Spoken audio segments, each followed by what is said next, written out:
Recovering from knee surgery is highly variable. It was going to take forever to get better if I was ever going to get better. There's got to be something out there besides a CPM machine, which clearly isn't helping me.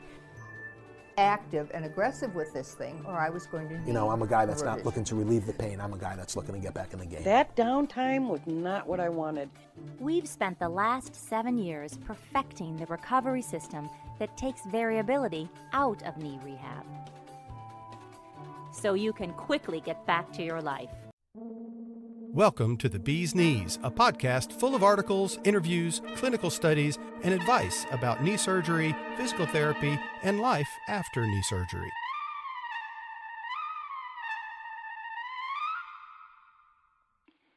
Great. You nervous? Oh, no. Me neither. All right. Well, this is PJ Ewing. I am an X10 recovery coach. I've worked with lots of patients on my end, but I did not work with, in this case, our guest, Richard Pospiech. Did I say that correctly, Richard? Yeah, you did a great job. I love it. And we're here to talk about you and spend some time learning about your experience with your knee, really, and what's happened, knees, plural. And, we know that you've gone through a knee replacement. You've used the X10. But I'm also really interested in your previous surgery and what it was like to recover from that, and basically what started this whole thing, right? Like, why did you end up needing a knee replacement and a second knee replacement? So I'm wondering let's go back to the beginning. Tell us a little bit about you and what you're all about and where you grew up and that kind of stuff. Okay, great. Well, I grew up in a town called Des Plaines, Illinois, and that's located about 20 miles northwest of Chicago. And when I was 22, I moved out to Michigan. And so in 1982, I arrived in Michigan, and I started my career with DTE Energy. And I worked in the utility industry, electric utility industry, for 35 years. Wow. And so then, just recently... What did you do for DT?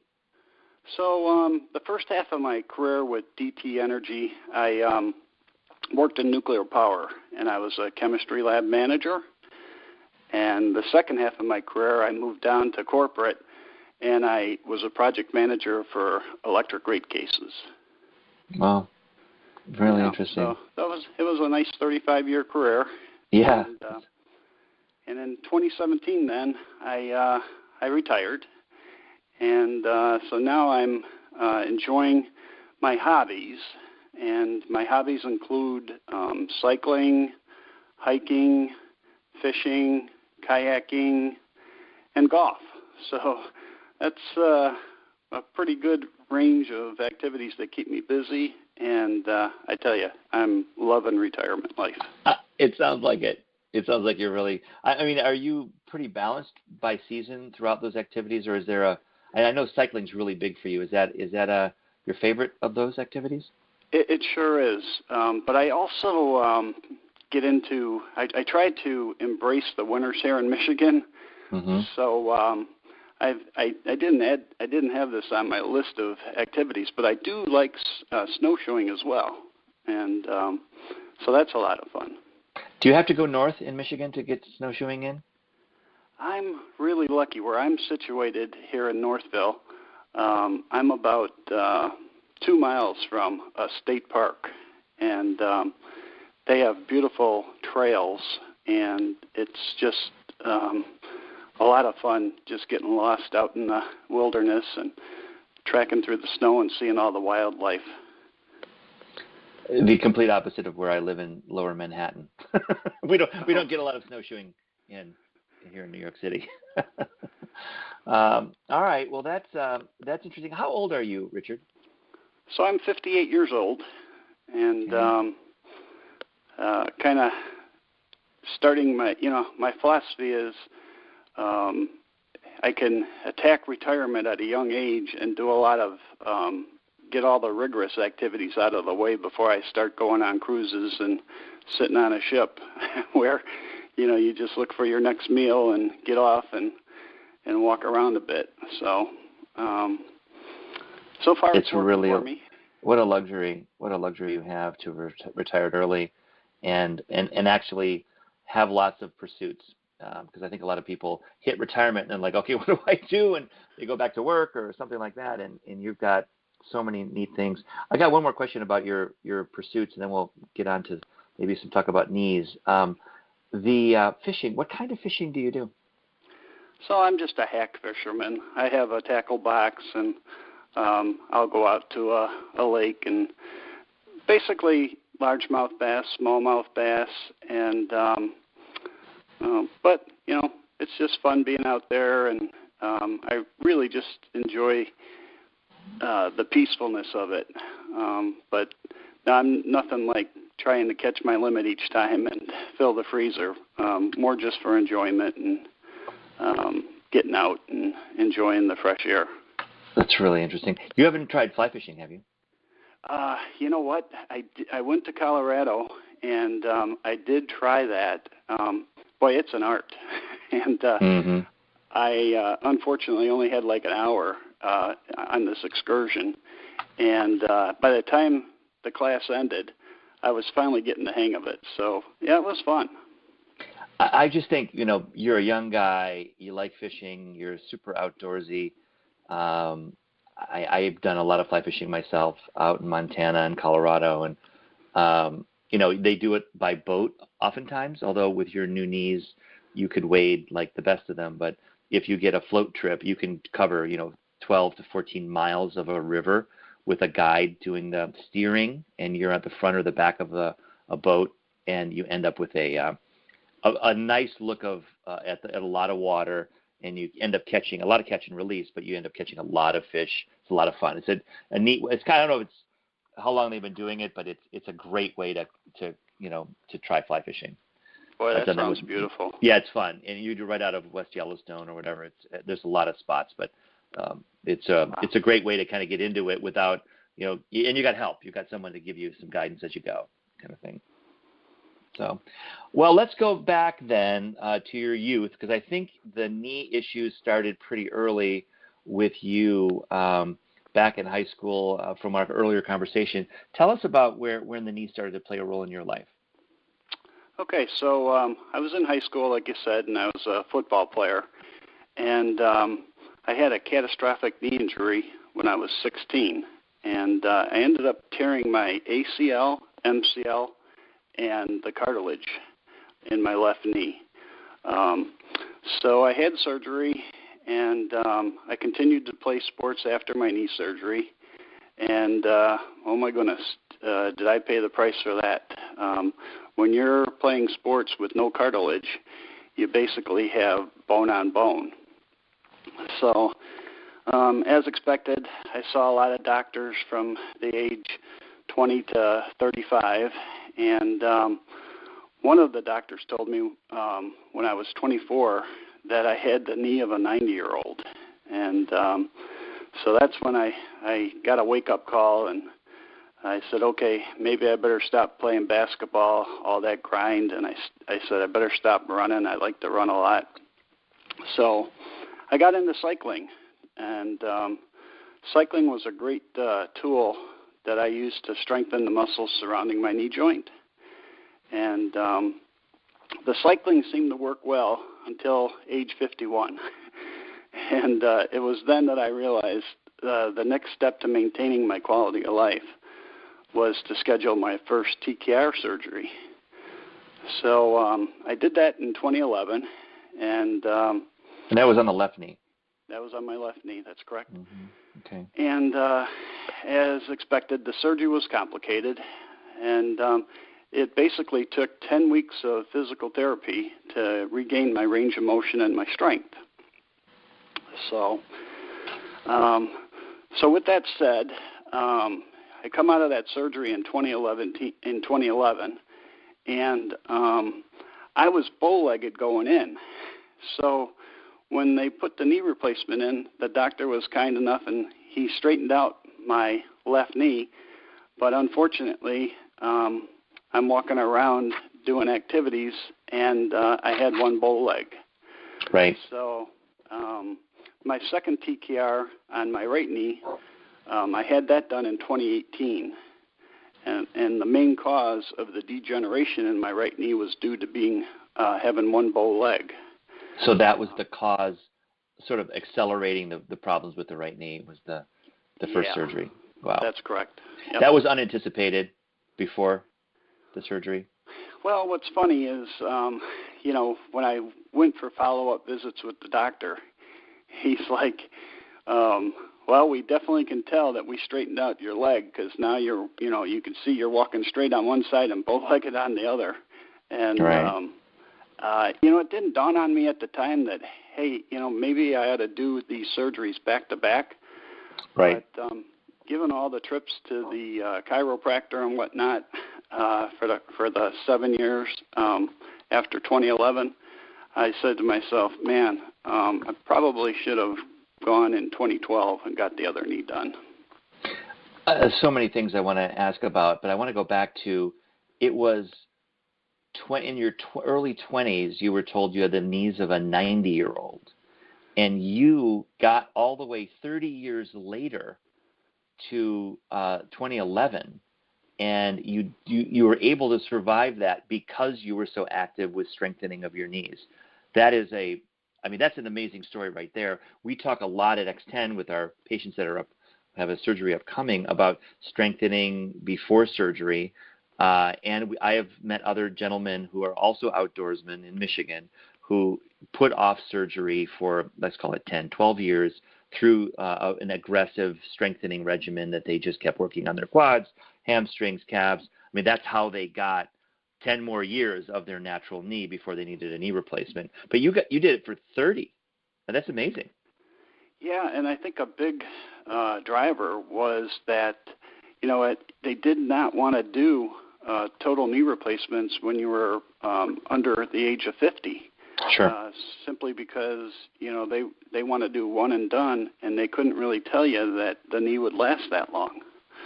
So it was in my best interest to try to strengthen my knee and put it off until they perfected these TKR surgeries. And that's a really good point.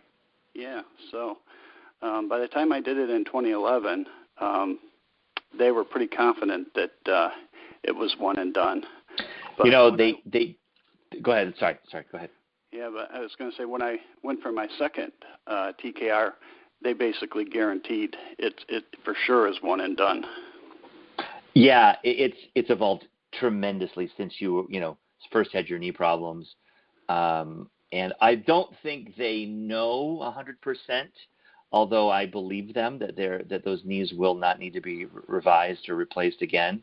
But you kind of need 10 to 12 to 20 years to see, and so the materials are stronger, the techniques are better, our use and our intelligence about how to manage our new knees is a lot better. But we won't know for many years if they're right. That said, I know a lot of patients that have had knees done 15, 20 years ago, and they're still going strong.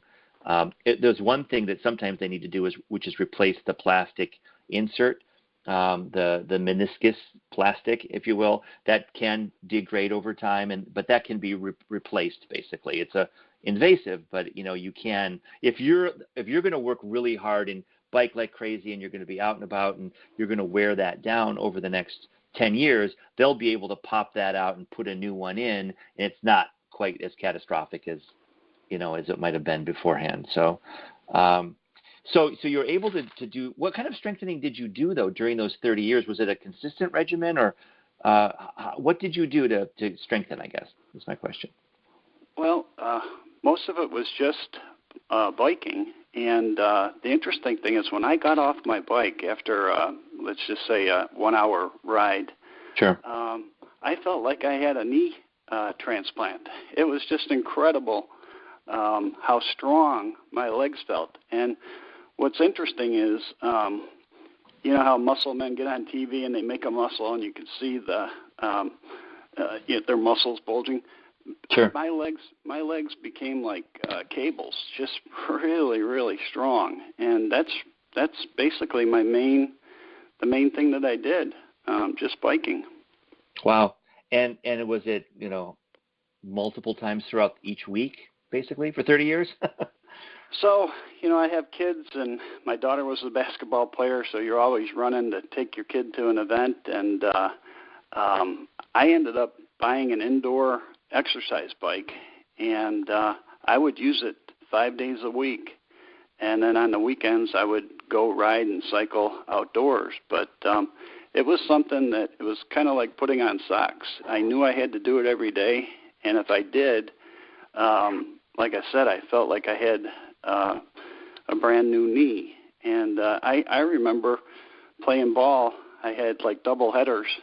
I'd play one game in the morning, and my knee would be aching. So I'd run home, jump on my indoor exercise bike for, an hour, put a little ice on, and then I'd go back out and play at 3 o'clock in the afternoon. Wow. So it was that beneficial where it just it really worked well for my knee injury. Now, I've talked to other folks, and they didn't get the benefit out of biking that I did. And so it's interesting. It's case by case, but it worked for me. And like I said, it was something I had to incorporate into my life on a weekly basis. Wow. Of course, biking is really important for post-surgery, which we'll get to. Your surgery in 2011, was that also with Dr. Werner? Yes, it was. Great. James Werner, it was at Beaumont Hospital, I guess? Well, he's out of the Michigan Orthopedic Institute, and right. I think he works a couple of hospitals, but yeah, mine was at Beaumont Hospital. Okay. And he did the second knee as well this year, 2018. Oh, yeah. I wouldn't Right. have gone.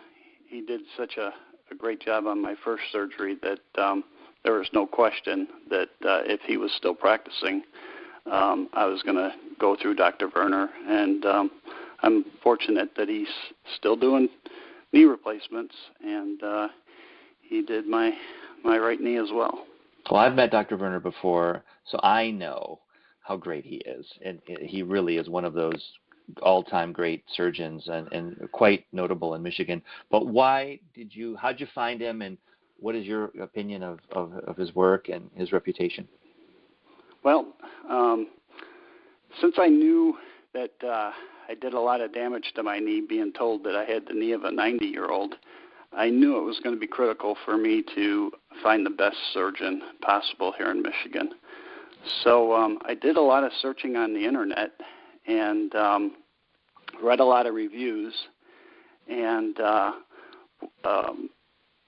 after looking over Dr. Werner's experience, I saw that he was trained to do both hip and knee replacement surgery.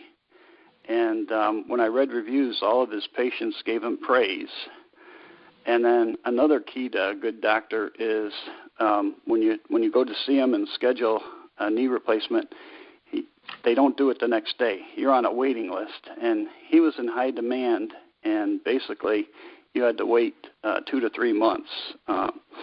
So all those factors led to choosing Dr. Werner. And another important factor was the Michigan Orthopedic Institute.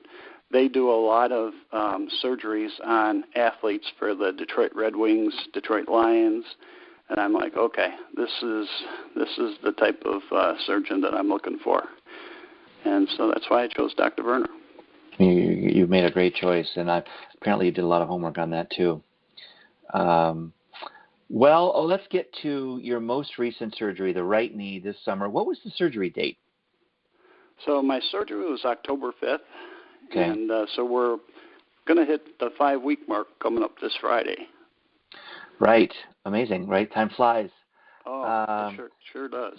You, as you are prone to do, apparently, you prepared for your surgery on your right knee, total knee replacement, right? It was not a partial, it was a full surgery. And you did that with biking mostly, I believe, right? Yeah, when I saw the doctor prior to surgery, he said, I'm going to tell you about this X10. They're going to deliver it a couple weeks prior to your surgery, and you could use that for strengthening. prior to, and I said, well, Doc, I said, I've got a goal. I said, I want to ride 2,000 miles this summer, and I'm hoping that will get my leg nice and strong. And he said, hey, that's a great idea. And so I executed that game plan, and I'll tell you what, that really has made a big difference because I'm coming up on week 5, and I just ran up and down the driveway this morning to go get the newspaper, and I mean literally a little bit of a jog. And I'm like, gosh, when I go back to my first knee surgery, I think I was still using a cane until week 6. So between strengthening prior to and then using the X10 during the first 4 weeks of recovery, it's been incredible. I don't think many people don't walk into Dr. Werner's office and say, I'm going to ride 2,000 miles before my surgery. You are you're on the young and athletic end of the spectrum, I would say, which is amazing. So you had the X10 in your house for a couple weeks. You got on it, but it was really the biking that played the biggest role, it sounds like, the summer of biking. Yeah, I think so. But when the gentleman came out to set up the X10, we did use it just to take down my initial strength and range of motion to see where I was before surgery, so that after surgery we can do a comparison. And so when I did those initial testing, the gentleman was amazed. He's like, you just about maxed out this machine here with your strength. Wow. So I found that interesting, but at the same time I'm like, oh, great. Now I'm going to have to demonstrate this same strength after surgery. And but that was, you know what, set the bar high, and it was amazing. When I looked at my results at the 4-week mark, I surpassed the strength that I had prior to surgery. So that is interesting. Amazing. Now, I don't know, Richard, if you know this, but because when we have to go and step back for a second, but I will tell you, most people, the average person who has a total knee replacement, loses half of their strength by 4 weeks post-surgery. They've lost in both legs half of their strength. You surpassed your strength, and you were already super strong, which is kind of amazing that you walked in. You couldn't be stronger probably going into that surgery, and 4 weeks later you're stronger, having had a knee replacement in the process. And again, most people, compared to everybody else, they've lost half their strength, and they're going to spend the next 6 to 12 months, if they ever get back their full strength, they're going to spend that time trying to get it back. I mean, once they can bend and they're out of the woods in terms of that acute phase of recovery, you're now going to the clinic for a little while, and now you're at the gym trying to get your strength back. And it's not an automatic. I mean, that takes a long time to get that back. You avoided all that. It's amazing. So let me ask you then, what is the X10? I mean, I'd rather hear you describe your impressions of it, what it does, how you used it. And I guess we'll just focus on the post-surgery time that you had it in your home. In your own words, what is this thing? So, to me, the X10 was like having a physical therapist at your fingertips 24/7. It's a knee recovery system that allows you to work on your range of motion and work on strengthening. So when I talked to my X10 coach, he's like, you're going to jump on this thing right when you get home from surgery. And so what's interesting is when I had my surgery in 2011 for my first knee, I actually stayed in the hospital for a day and a half. This second surgery that I had in October of 2018, I came home the same day of surgery. Wow. Now, my coach was a little, challenged me a little too much. When I came home that first day, my focus was find a way to get comfortable in the house, and I just looked at the X10 and tried to regain your rest, because you don't sleep too well the night before surgery, and so the day of surgery, you're pretty much wiped out. But I did get a phone call from my coach the next day, and he's like, well, let's jump on this thing. And so I got on the X10 the day after surgery, and I found it that it really helped with the swelling. If you're working on your range of motion, you're pumping out some of that fluid that's created the swelling around the knee joint.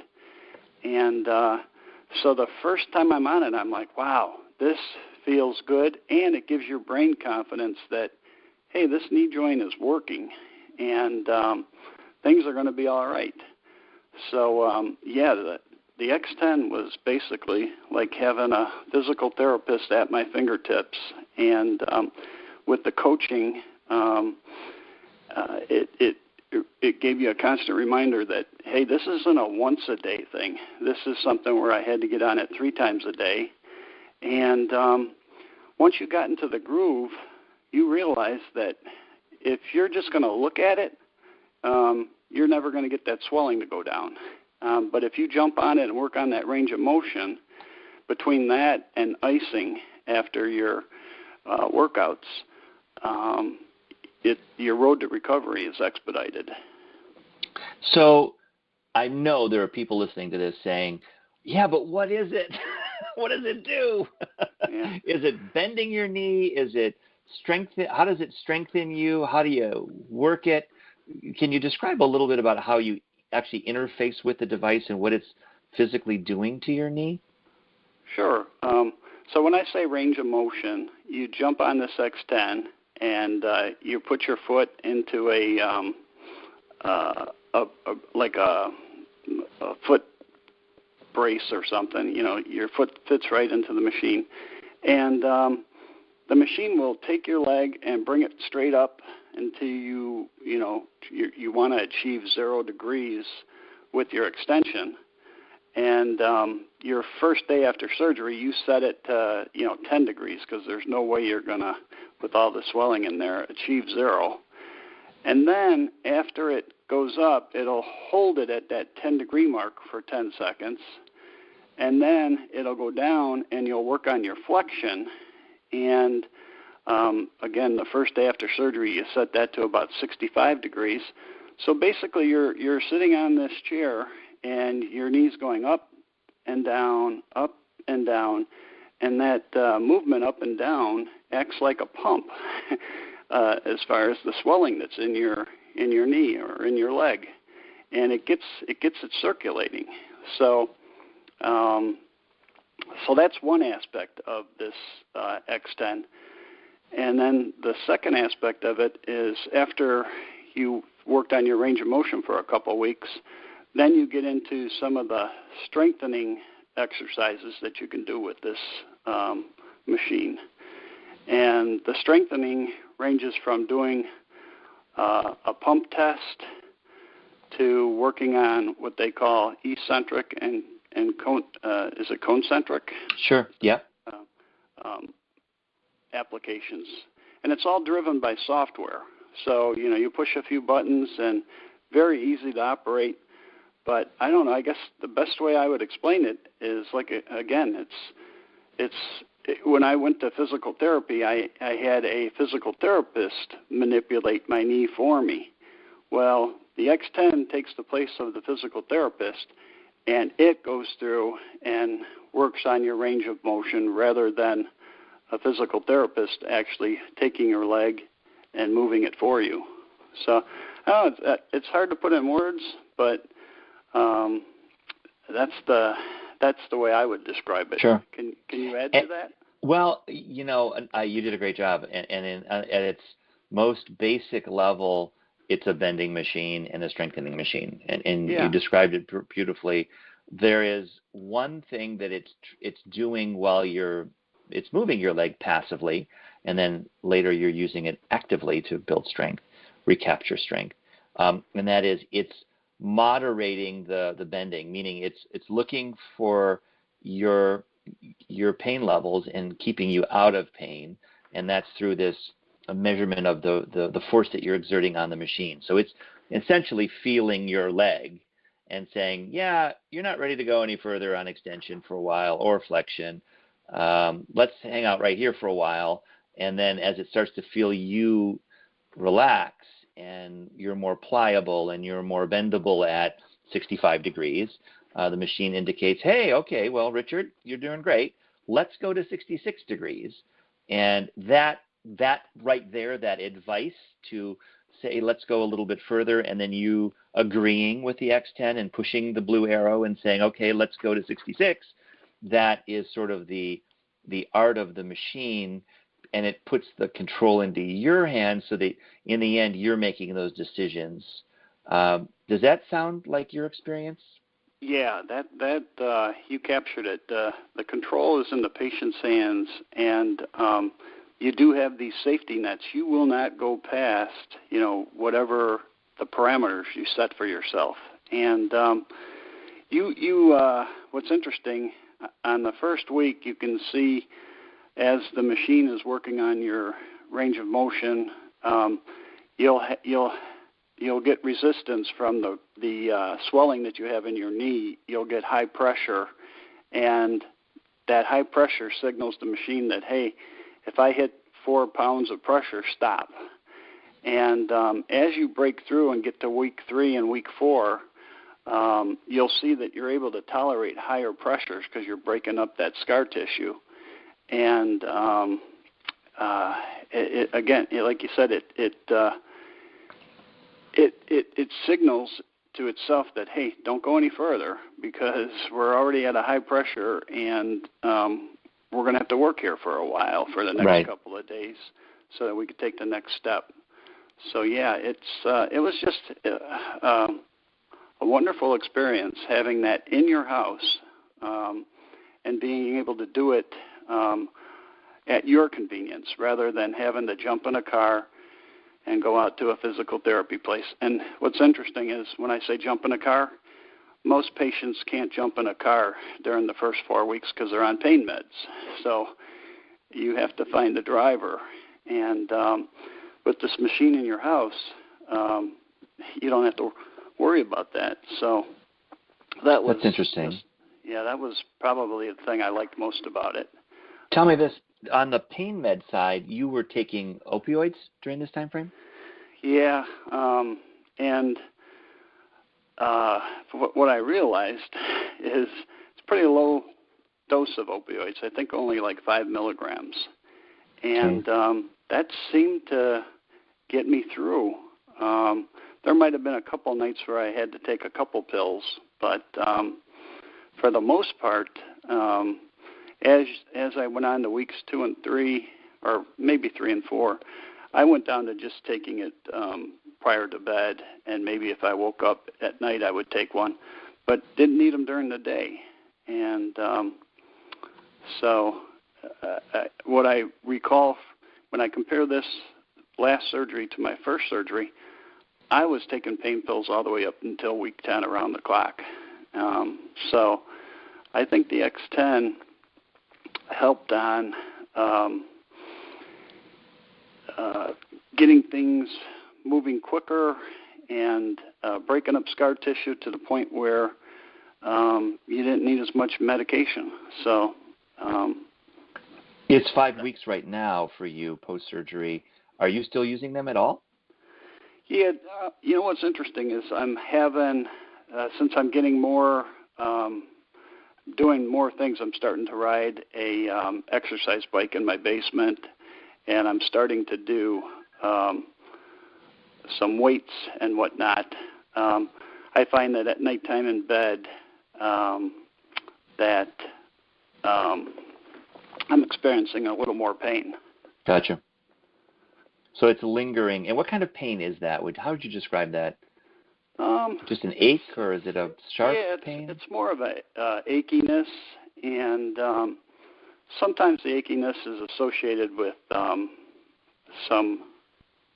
my leg will feel a little bit hot, So, but it's nothing, nothing that it doesn't keep you up. But if you do wake up during your sleep, you'll say, boy, things are a little bit hot down there, and but nothing excruciating where you can't even go back to sleep. What about icing? Are you still icing? So you know what? This fifth week, I just noticed that I don't need ice anymore. So, or I'm going on to the fifth week, and for the last 48 hours, I have not iced. Interesting.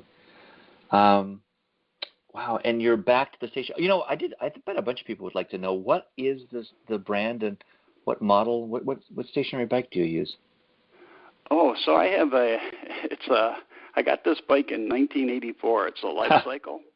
Sure. And it came with a computer, and my wife's like, you really need to get a new exercise bike.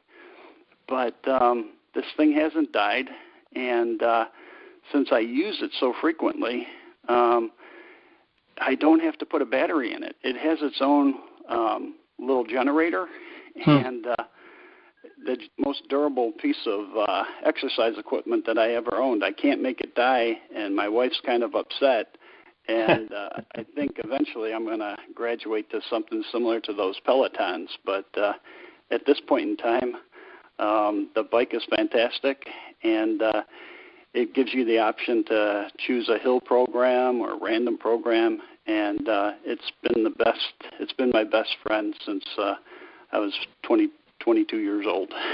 I've used that device too. It's awesome, and I've used it in gyms, and I think we've got one at home in Michigan, and that's it is amazing though. 1984. Wow.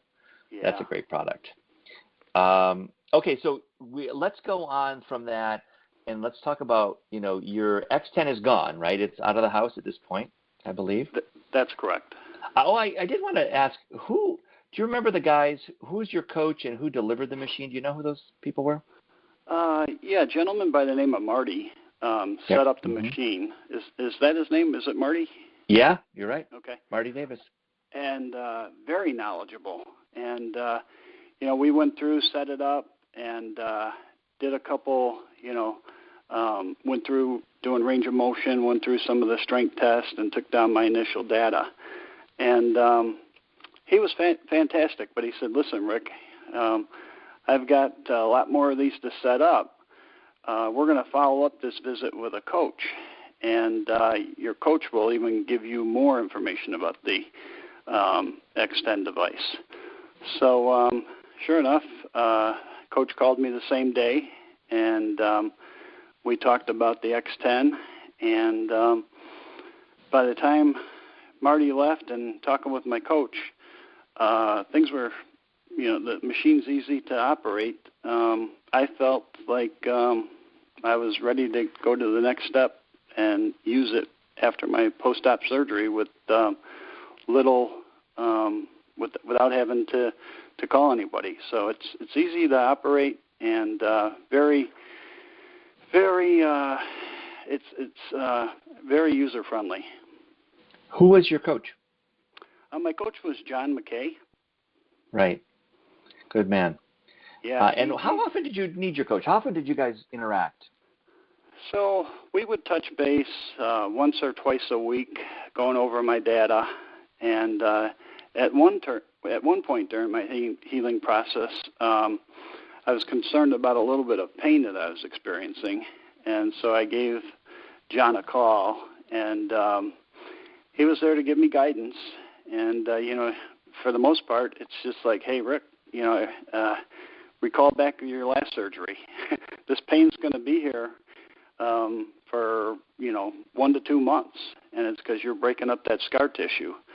But not only, is he there 24/7, but he's also pretty conservative. And he said, so I'm telling you my view of what's going on. But he said, hey, be smart and call your doctor as well. And so I did. Right.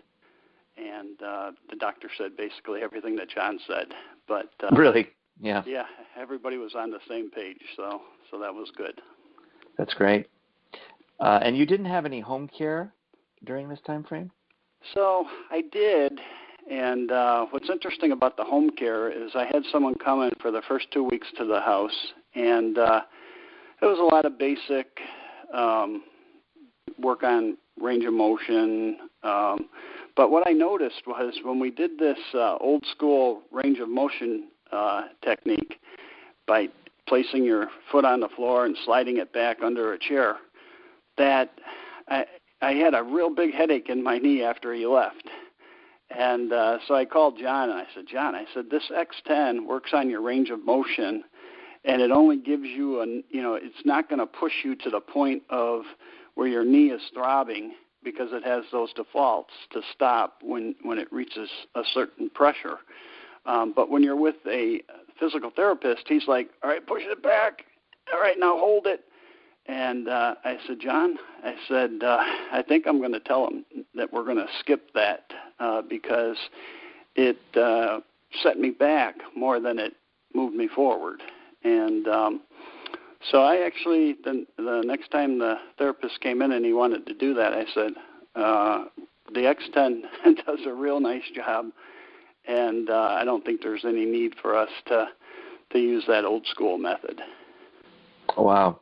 Interesting. Well, I've heard that a lot when we are 4, 5, 6 weeks post-surgery, when people are going to a clinic and they end up with a PT who's, well-meaning and wonderful, but really trying to push the envelope, and the person may or may not be ready for that, and that can cause swelling, inflammation, a reaction to that activity that can be counterproductive.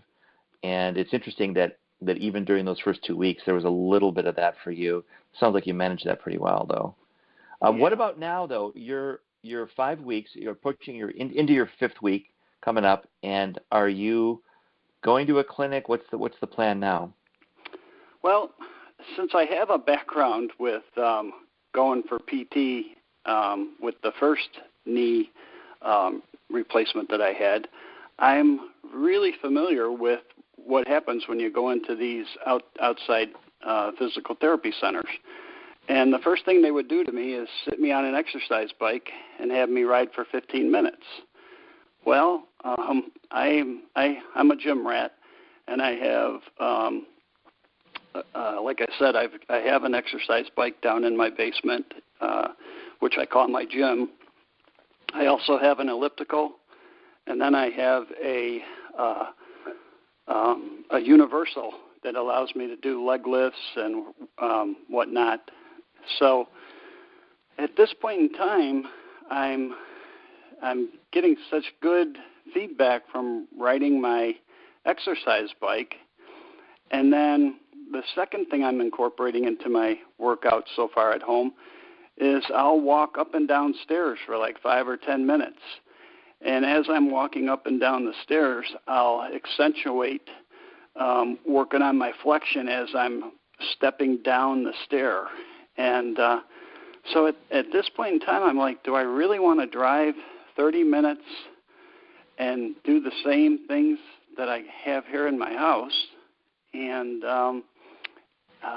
so I'm letting the results speak for themselves. And so far, I'm feeling stronger every day, and I haven't had any setbacks. So I'm thinking that at this point in time, I'm just going to continue doing those types of activities in my house. And I'm also fortunate in the respect that I have a hot tub, and I'll go out into the hot tub every other day, or sometimes, so far, I've been out there every day this week. And after 10 minutes of soaking in the hot water, I'll work on my extension and my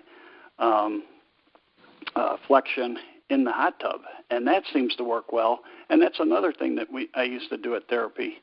So it's like I have all the tools in my house. I'm fortunate where, yeah. and I know the exercises that the physical therapist wants you to do, that I think I'm just going to kind of homeschool this one. And if I feel like I'm not gaining strength each week, then maybe I'll reconsider. But so far, I feel confident that my in-home therapy after losing the X10 is going to work for me. I love that that word, homeschool your therapy. That's pretty interesting. You do have all the tools. I think you also recognize that it's, when the X10 leaves, or let's call it the acute phase, that first 2 to 4 weeks of your recovery have passed, you do have to keep on it. You've got to maintain that range of motion that you've gained and keep working on the strength, because, it's going to be months before that knee is perfectly settled. And, you almost, let's call it, forget about the fact that you had a surgery. But that's there's still work to be done over the next, bunch of months. Well, whenever I see anybody, I tell them it's really a lifetime. You don't want to, you want to, once you get through that first year, then you say, hey, what are some of the things that I did to strengthen my knee that I can incorporate into my life, on a routine basis. So with that said, I think it's something, I know that biking works for me, and I'm going to continue to bike until, I can't do it anymore. So it's going to be a lifetime, especially now that I have 2 knees to continue to work on. And the good thing is, you find something that's fun. I mean, it's not a chore for me to get on my outdoor bike. To me, that's like being in heaven. So you got to find that activity that helps strengthen. For some people, it could be hiking.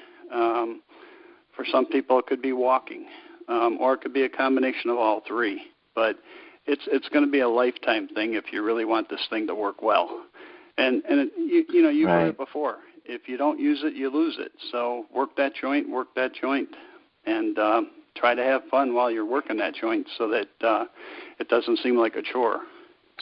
At 58, being retired with all these pursuits, I have no doubt you're going to be having fun while you're doing it. And I would not be surprised if you're you're not back to normal at any stretch at this point, but I'm betting by, the first of the year, you're going to feel pretty normal in most ways, I'm guessing, after the the second surgery. Yeah, I think you're correct. I feel like I'm on track. Yep. Yeah. Are you?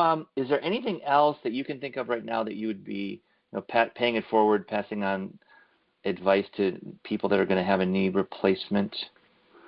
I guess I've said this earlier, but the biggest advice I have about having the X10 as a rehab tool, that you just can't beat having this instrument this apparatus in your home.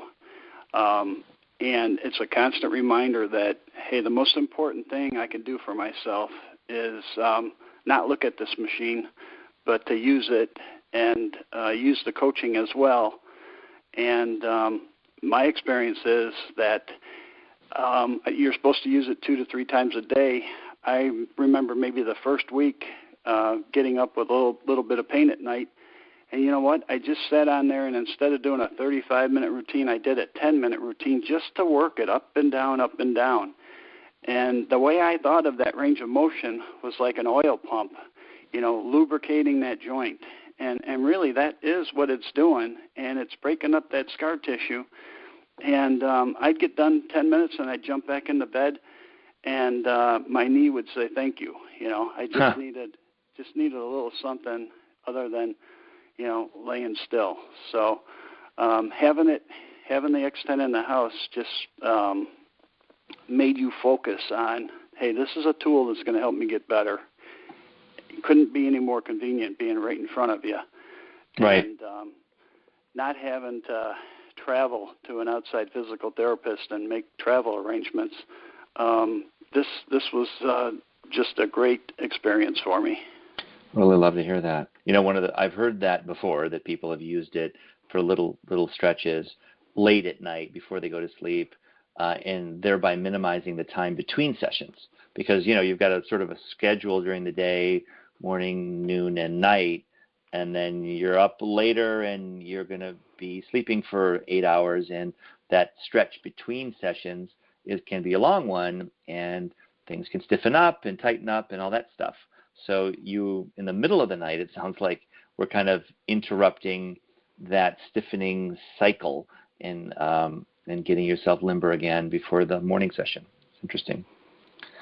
We prescribed the 3 times a day, and that's where we start with all patients. But I know a lot of patients go off-road in some way or the other, and they like longer sessions, or they like more frequent, shorter sessions. And, it's a tool in the end. With good coaching, you'll get a lot out of it because you'll know how to use the tool. You've got an advisor when you need it, and yet you've got this sort of Ferrari in your living room that will help you with whatever you're facing. And, people have a lot of different challenges in recovery. So, yeah, I think you hit the nail on the head. I definitely would call it a Ferrari. It was just a wonderful rehab tool. Awesome. Well, I am so excited. This is our first call of this kind, as you know, Richard. So thank you so much for spending the time and energy and telling everybody your story, because I know you've helped a lot of people. I think you've demystified the X10 a little bit too, which is really good. And it's much better to hear it from you than from me. I work at X10. You're one of our patients, and your words are invaluable, and I know they'll be really helpful for a lot of people. So thank you so much for this. Well, I thank you as well, and I'm hoping more TKR patients can utilize this, because it definitely helped me out, and it just makes strengthening and getting your range of motion back so much easier than doing it the old school method with physical therapists coming to the house. And so I really enjoyed my experience, and I appreciate having the opportunity to talk to you about it, and hopefully it'll help out some other patients down the road. I'm Dr. Justin Trosclair, host of 2-time Podcast Awards nominated A Doctor's Perspective podcast. I interview doctors in and out of my profession about their specialties and the occasional non-doctor special guests. But we also go behind the curtain and see what's working for their marketing, overcoming struggles, practical knowledge, book choices, and relationship advice. Join me on any podcast app on your phone, or visit adoctorsperspective.net for the show notes pages and free resources. I want you to have an abundant home life as well as a thriving practice. So come on, take a listen. To learn more, visit x10therapy.com, 1-855-910-5633. Just a reminder, it's a huge help if you subscribe to, rate, and review our podcast. It helps people find us.